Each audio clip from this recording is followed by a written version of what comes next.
But God, being rich in mercy, because of the great love with which he loved us, whilst we were still dead in our trespasses against God, made us alive together with Christ.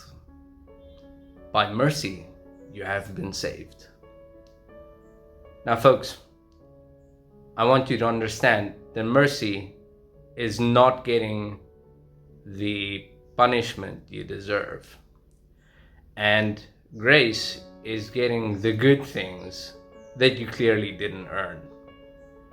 You don't just automatically qualify to get the winning prize to go to heaven, but it is granted to us as a grace because of the mercy that was shown to us whilst we were still enemies towards God and showed enmity towards Christ.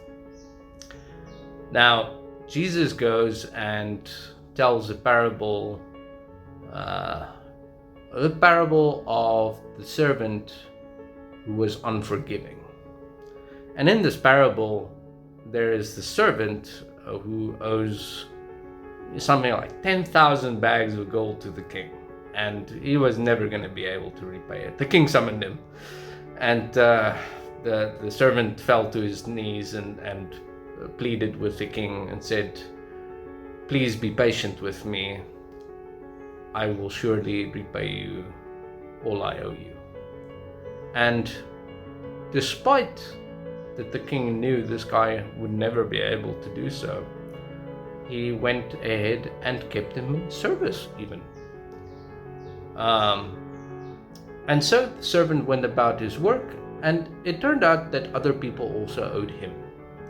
And that guy kindly told the people who owed him, "Hey, listen, it's time to pay up right now, or I'm going to have you arrested, sent off to the jailer, and you're going to work off your debt."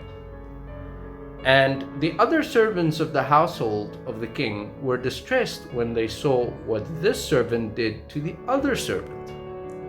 And so they reported to the king, and the king promptly summoned this servant back for summonings and said, "You cruel servant, I showed you mercy, and yet you don't show others the mercy that was extended to you." Promptly, he had the guy collected by the jailers to be tortured and to work off his debt together with his whole family.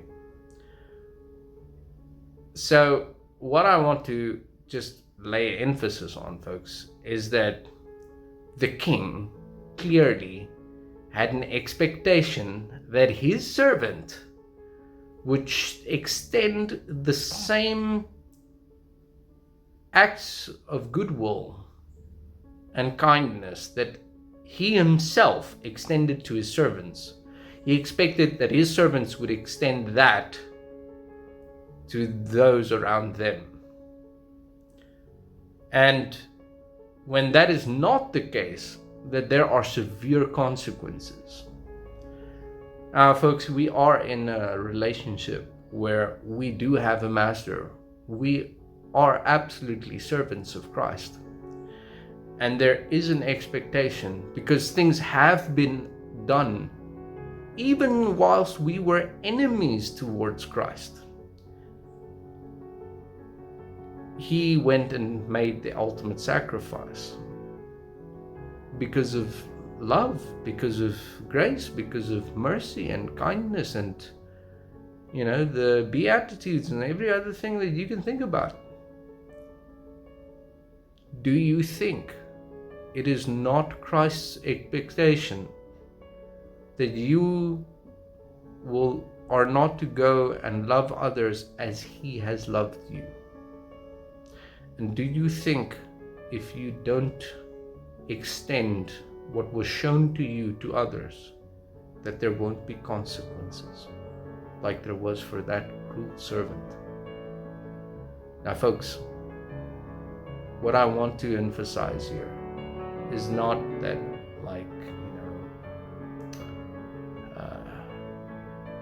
that you have to watch what you do. I'm simply telling you that we have the wonderful opportunity to share all the goodness of the Lord with those around us, because it was shown to us through Christ. If there was no Christ, there was no example of our own, we would not be able to do it. But because Christ showed that it is possible, we can actually show kindness, we can actually show love, we can show compassion, we can show forgiveness. And that's how Jesus, when the disciples asked him, how will people know that we are your disciples? Jesus said, simple, that you love one another as I have loved you. Folks, I can't make it more simple. This is David from Ecuador.